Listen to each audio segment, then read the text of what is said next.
Okay, welcome back, everyone. Don't worry if you're feeling tired or hungry.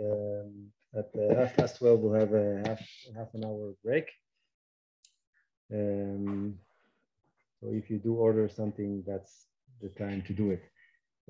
Okay, so we're moving on to our next session, which is the keynote lecture of this conference. And it is my pleasure to invite our keynote speaker, architect Itai Aronson of Shlomo Aronson Architects, which is a leading Israeli architectural design company, to address the conference. Shlomo Aronson Architects have been involved in numerous projects on a national scale, including the Green Line in Jerusalem, Sha'ar Hagai, and Ben Gurion Airport. Itai will be speaking to us on the subject of planning architectural projects from the perspective of communities. So Itai, we're very proud to have you today and looking forward to hear your presentation. Thank you very much for inviting me to speak to you. I think I will just dive into the lecture. Sorry, Itai, I'm just reminding everyone that we'll have a 30 minutes lecture by Itai and then around 5 minutes of Q&A. So if you, obviously Itai presents some very intriguing concepts, so just write some questions if you have, and then we'll address Itai after he finishes. Sorry, Itai, and go ahead. Good.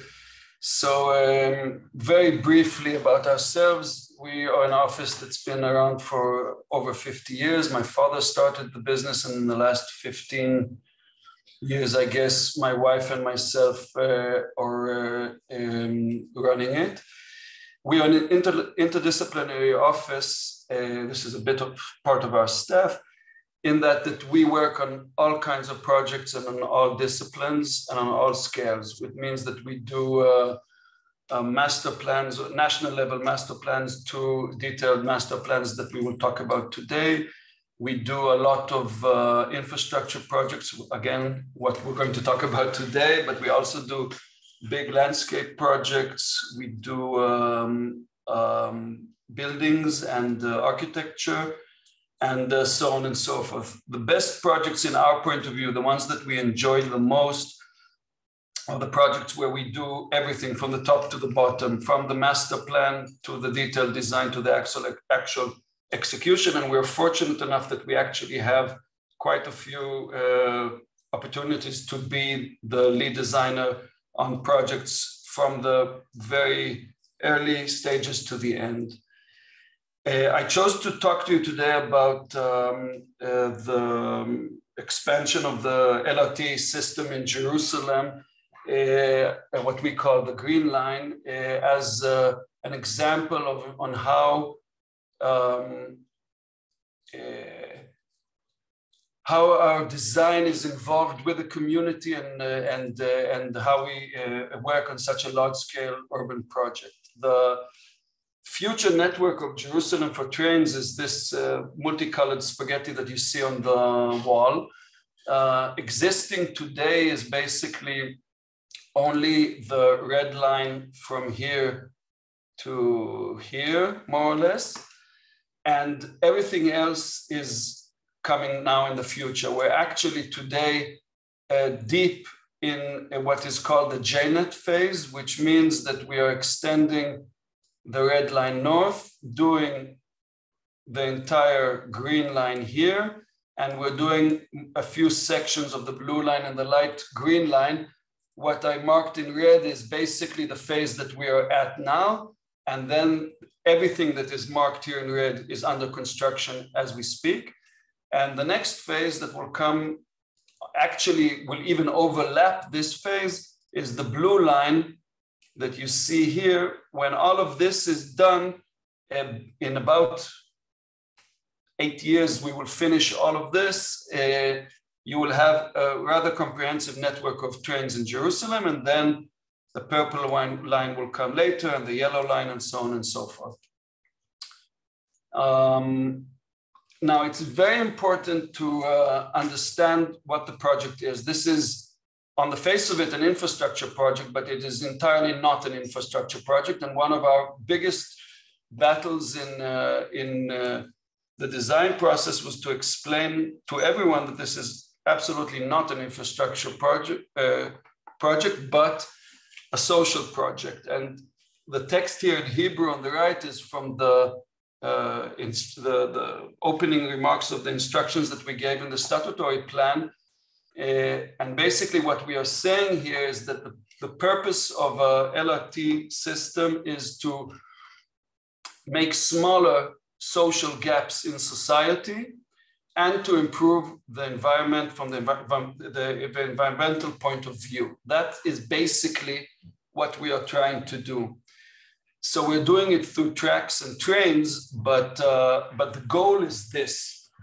And why are these the goals? Because good, efficient, cheap public transportation, like anybody should know by now, actually makes mobility higher, allows people with less means and more difficulties to get from place to place. It improves their quality of life, and by definition also reduces or starts to help to close the gap between people that have less and people that have more.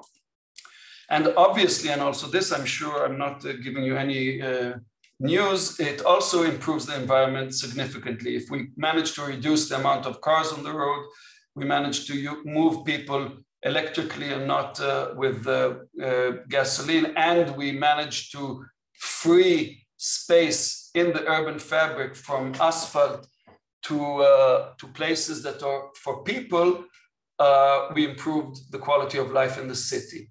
And all of this, and this is basically the goal of the project. Now, basically, I'm going to talk about the green line, which is this line that you see on the map. When we talk about transport lines, we think that actually we are very limited, but when you calculate the actual area that we are physically touching in the green line, it's about the size of a third of a small or medium-sized city in Israel like Ra'anana. So a third of a city is actually being designed and executed in a scope in the span of a few years, which is actually quite a lot of work, I have to say. Before we get to the part that deals with the people and the public, I want to just explain shortly what it means to design a light rail system in the city. Basically, if we are trying to get people to use public transportation, or LRT in this case, we need to create an environment that makes people want to get to the train. That is our goal. We need to get the people to start walking to the train and back from the train. And this is achieved in many different ways. Obviously, the spacing of the stations, the frequency of the train driving, there are a lot of different things that go into it. But from my point of view as the designer of the streetscape, we need to make the street be as convenient as possible for any kind of a person that we want to get to walk and to use public transportation. We need to upgrade the urban situation, the streetscape, and have it shaded. In Israel, super important, probably the most important thing that we do is deal with shading. We need places for rest, we need water, we need bicycle lanes, we need even just attractive areas to walk through in order to have people want to go out into the public domain and use it. So these are the things that we need to do. Now, our project goes to a lot of different neighborhoods, and they're very different one from another. This is a picture from Gilo, a southern neighborhood that you probably all know. It was designed in the 70s and built in the 70s. You see the street has 0 trees on either one of the sidewalks. The sidewalks are completely barren of shade or anything else. And the street looks not too attractive. our goal is to put in a train. These are old images that we did, I think, 5 or 6 years ago. And you are trying to get in a relatively wide street. It's easier here, the entire infrastructure that we need to do. But we also work in completely different neighborhoods, very old neighborhoods where the distance between the facades of the street is much narrower, and that is even a more challenging prospect to do. Now, the infrastructure side of a project like this has to be understood, because basically an average Jerusalem street has between 12 and 16 different kinds of infrastructure lines that pass through it. None of these lines took into account a train above them. So basically the first phase of any LRT project is the relocation of all of the infrastructure. And when you do that, we get into the point that we need to battle for the sidewalks, the tree pits, the areas for people, because although this is very important work, relocating all of the infrastructure, it is not, and it's vital, because without it, the city doesn't live. In the end, again, we need to go back to what's the goal of our project. And the goal of our project is to get people into the streets, walking in the streets and getting to the trains. So we need to battle for room for our infrastructure, which is the trees.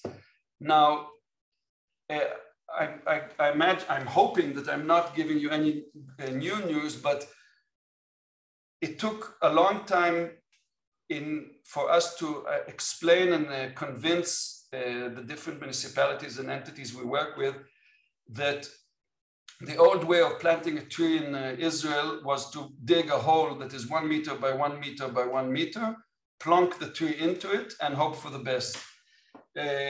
What happened is that the trees grow for a while because they are new and they have a bit of watering and a bit of soil, and then they die. They become stagnant and they just die, and we are left with streets with very poor shading and with very poor trees. Now, this is an ongoing battle of decades of educating the system, because this costs money, to get to big and effective areas for roots for trees. And in this project, we managed to implement several different ways of doing this in order to achieve this goal. And I'm just showing you a few samples here of different ways of this was done, basically creating concrete slabs above much bigger pits for trees in order to allow also infrastructure and also paving above it, and worked very hard on this aspect of improving the cityscape. A second thing that you need to take into account, especially in Jerusalem, is that we live in a city with a lot of topography. Now, we on the blue and the green line, we identified about 100 and something areas where we want to deal with our topographical issues in order, again, to encourage this walkability and movement of people. We did, through JT&T, who is our client in this project, we did computer analysis of stations in order to identify the places where we don't have coverage, because the traditional way to locate stations and calculate how many people have access to the station is to draw a circle of 500 meters around the station and say, okay, these are the people that will get to our station. But in reality, that's not true. Or in Jerusalem, let's say, it's not true, because we have a lot of height differences. What it means is that the JT&T developed a computerized model that took into account the distance and the height difference and speed of movement in order to try and calculate where we have problems with the coverage. And you can see here an example of a station in the center of, next to the Botanical Garden, where we calculated that about 400 housing units have reasonable access in the parameters that we gave ourselves to the station. And we showed that if we add a few projects, some of them are people movers, some of them are just extra connections that don't exist today, we can get to a much higher number of people that have a reasonable walking distance with not too many problems to get to the station. And this analysis led to the identification of all of these projects that were being carried out at the same time in order to encourage the walkability. Here's an example of an outdoor escalator that is being planned. And these are examples of other projects that we are doing along the line, bridges that connect between inner roads towards the stations, or people movers of different types in order to gap this problem, or to close this problem.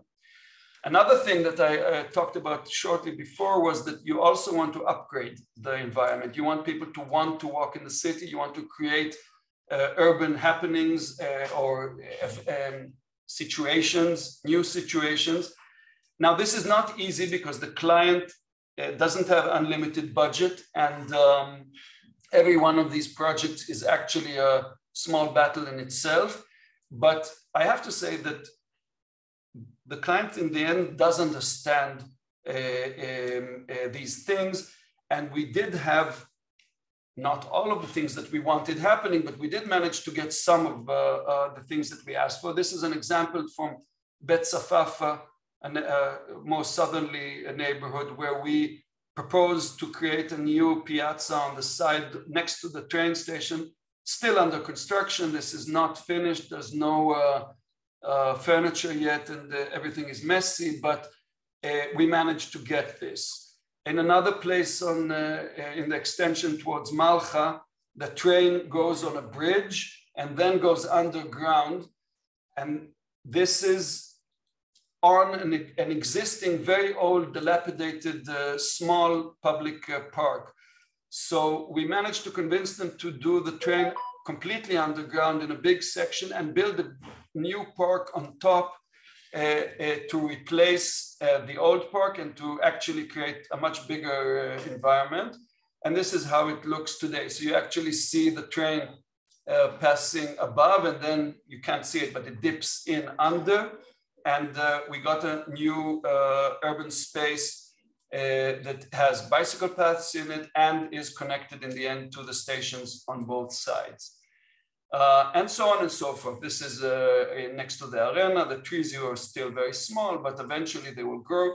And this is another one of the things that we do in order to implement the, or to encourage people to leave their homes, walk, and get around by foot, by bicycle, or by train. This is another project next to the Botanical Garden where we actually created new open spaces that some of them we attached to the Botanical Garden as future areas for expansion, and some of them are just new connections, new staircases, new ramps that led to buildings that never had an access on this side. They have a road on top, but they get to a new promenade, and then they get to the train station and use the train station. So this was just to give you a few examples of the how, or not the how, but the methods. But now I want to talk about actually the public and our interaction with the public. You need to know who you talk to, when, and about what. And I want to make a very clear point between public participation and public knowledge, or public information. And our goal in this project, and this I have to credit actually the client, that from day one had a very strong agenda to do all of this project as a public participation project, and not as a project where you just inform the public about what you're doing. And they actually have a whole department that deals only with that. And we had hundreds and hundreds of meetings with the public in various different formats and shapes from the very beginning of the design process, and not in the middle or the end of the design process. And that greatly influenced the way we did this project and the general outcome of the project. And there's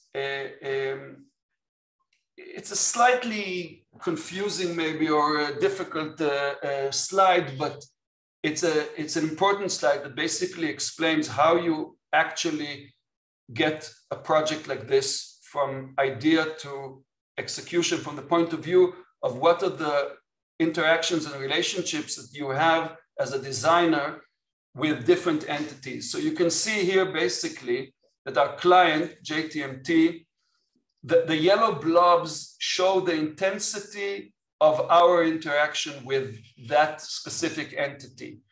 So you can see that with JTMT, you talk a lot and you talk all the time. From the beginning of the project, when you start the design process to the end, you and your client have an intense dialogue. The mayor's office, you have very sporadic points of contact with, usually in the beginning of the project, where he is, and in this project, I went through 3 mayors at least, as far as I remember.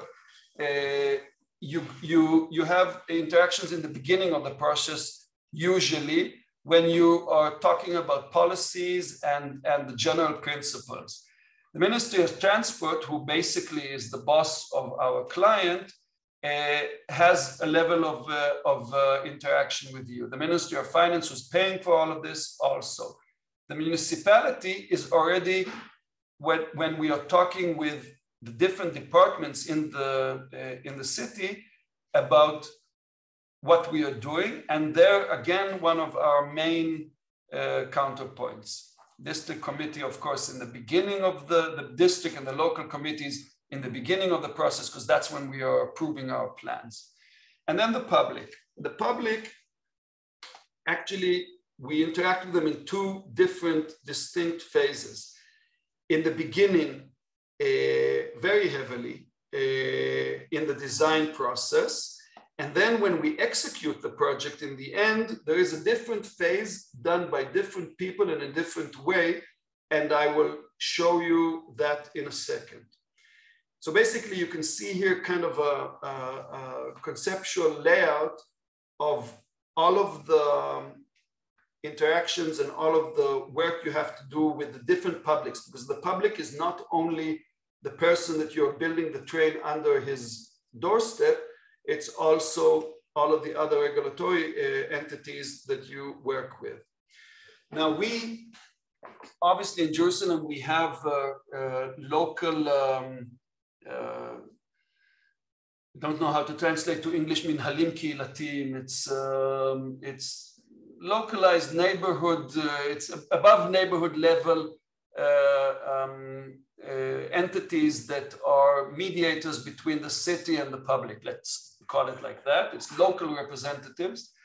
And you, of course, you start with them, and they are your avenue to get to the actual public, because they sit each one in his own area, and they know their public very well. They know who are the people to talk to. They know who to invite to public meetings. They know where they have problems, and they also know where the character of their neighborhood, and they also know their deficiencies. They know what they are lacking in their neighborhoods, and they know to give you a lot of information that you won't be able to find on your own.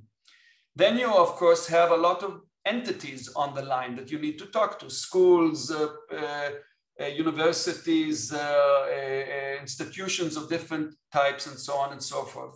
We literally are passing with the green line in 3 campuses of the Hebrew University, not next to the campuses, but in the campuses, which obviously means that we need to do a lot of coordination of that type. And I just want to show you a brief example of major changes that we did to our design because of the public participation process that we did. I'll just show you 2 of them. In the north of the city, our original plan was to do what you see on top here, which was to go in this direction to end in the Hebrew University campus. This is French Hill here. And we did a public participation process in the local youth center, and we heard a few opinions about our proposed line, and somebody that proposed something else, and what he proposed was better and more clever than what we thought about. And we changed, we scrapped this entire plan, and this was after quite a lot of work, and there was a lot of money invested and time invested in this plan. But this plan was something that we didn't think about because we didn't have the intimate knowledge that these people had about their neighborhood and how they behave in their neighborhood. So we changed the plan, and the plan that is being executed today is this plan over here. I see I got a note that I'm a bit late, so I'll try and speed up. So this came because we made sure that we did public participation in a relatively early phase of the design. And also another example where we actually added a station that we never thought that we will need, but when we understood how many people will benefit from this station because we talked to them and we met them in a very simple level, just meetings in the neighborhoods, we added this station. Now in the execution, you find in the end that life is way more complicated than you anticipate. And also a plan like this takes years to build and to execute. So things also change. You approve plans, but you execute them a couple of years later, and the place changed. You see how tight we are. We're very, very close to everything. And this is the next phase of public dialogue, where you actually do it through the actual project managers that are building the line, each one in his section. And there's another mechanism of public relations that hears problems that the people have, and you need to address them throughout the entire process. And you discover things that are new or you didn't take into account, or new political pressure comes. For instance, when the mayor goes through the city and he sees that the new sidewalk looks very nice, but it actually meets the old sidewalk of the side road that doesn't have a train in it, and it doesn't look so nice. And suddenly there is a lot of pressure to expand the project, to add projects, to upgrade more than what was originally intended. I'm almost finished. What I tried to show you today on the back of this specific project, that the process was first understanding what the goal of the project is, then doing the design, thinking about what are the things that will help you achieve this project. And then you have what's marked here in blue is doing the process of approving your plans in all different levels, and at the same time doing the community work with the people. And these two phases are actually feeding each other. And only when these two phases come to fruition, then you can get to the execution. And in our experience in this project and in many other projects, a reasonably good project is a project where you understand what you're doing, you clearly communicate to all stakeholders what you're doing and why. And in the end, and that's one of the main projects and main skills or tasks that an architect has, you need to do diplomacy, and a lot of it. The bottom line of managing to achieve your vision is to be able to get everybody. You don't get everybody to agree on everything, obviously, but to get most entities to agree about most of what you want to do. And then you can hopefully manage to build most of the project you wanted to build. And it will be a good one, and a one that will have public support. When we started the project, and then I'm really finished, we stood against very stiff opposition. The execution of the original red line was fraught with problems, and the public was very, very unhappy with the process that was in the red line. we managed to reduce the design and approval time considerably, but at the same time also be much more open to the public. And we are in a much better position where people ask you, why is the train taking so long? We want it, bring it faster, and not where we were in the beginning, where they say, go in a different street, we don't want to see you in our street. So that's it. I hope that I somehow managed to talk about what you wanted me to talk about, and I'm open for questions if we still have any time. Yeah, sure. Itai, first of all, thank you. It has been, eye-opening. Again, as a born and raised Jerusalemian, it's very refreshing to see this whole changing reality from the other side of urban planning. I would just take the privilege as a moderator to ask the first two questions, if it's okay.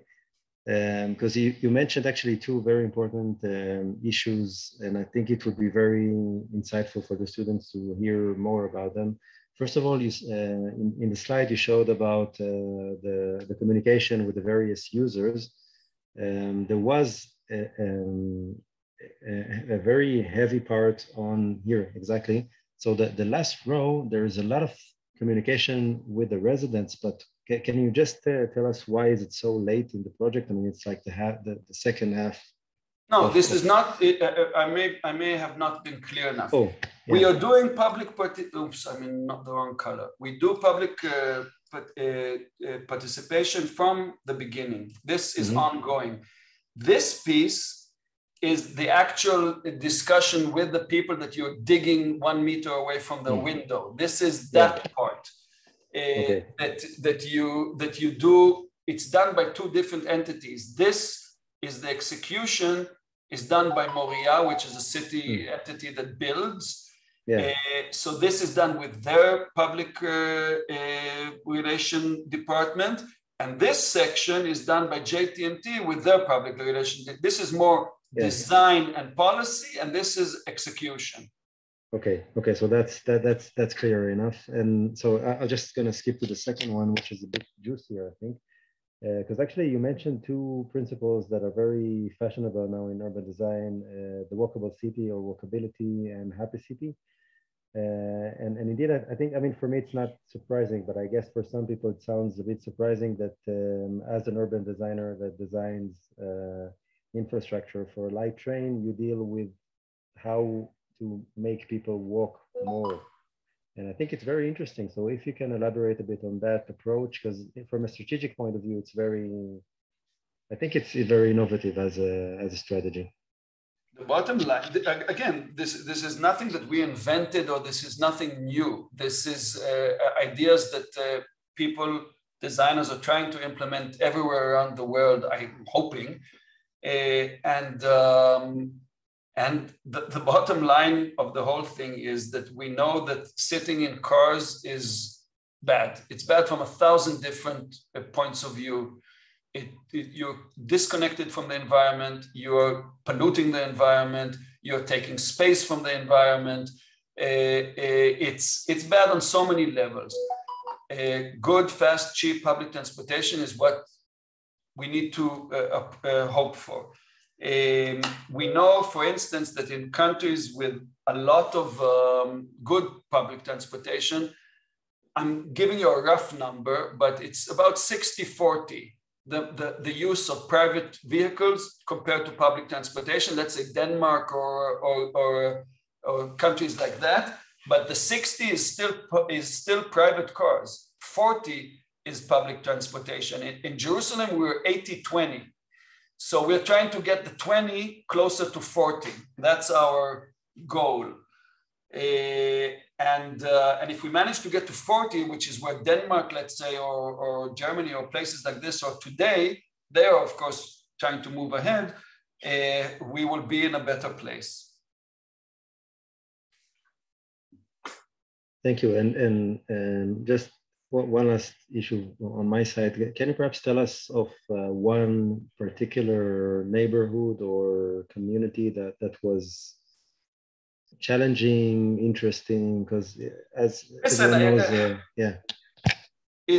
I'll give you two different examples. In Bet Safafa and Sharafat, which are Arab neighborhoods, when we came to meet them, they were very suspicious because they had, in their feeling, a bad experience with the municipality when they did Begin Road. They felt that they were cheated when the things that were promised to them in Begin Road never happened.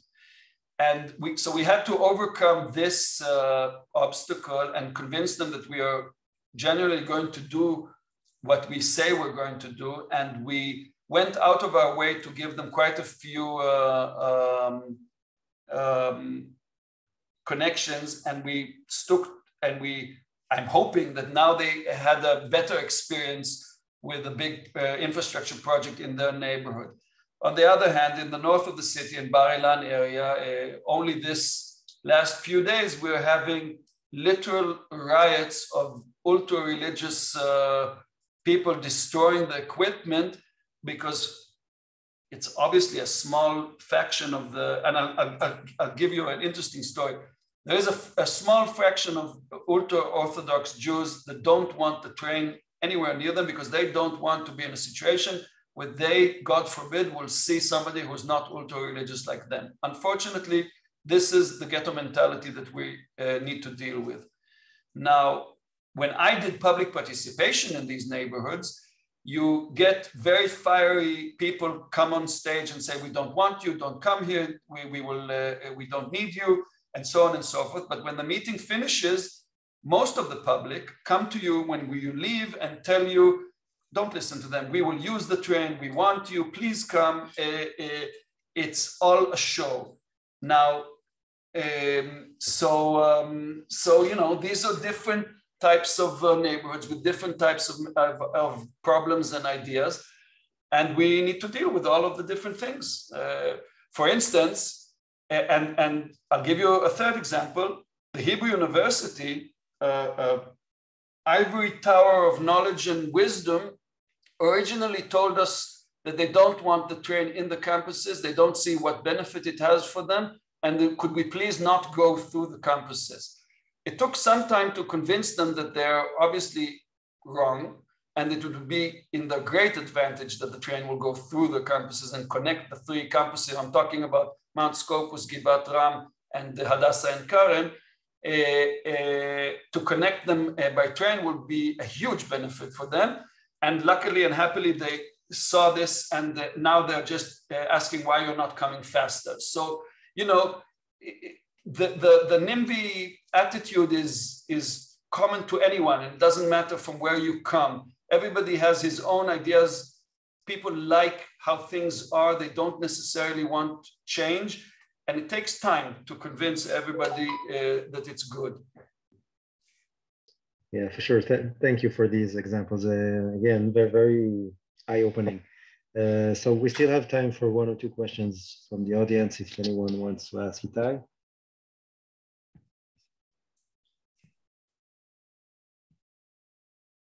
Okay, so again, Itai, thank you for giving us from your experience and your time, and you're more than welcome to stay to the two next sessions. We're going to have half an hour of lunch break, and we will reconvene at 1 o'clock sharp. תודה רבה, להתראות. תודה. Itai, thank you very, very much. בשמחה רבה. I was happy to be here. Thank you very much.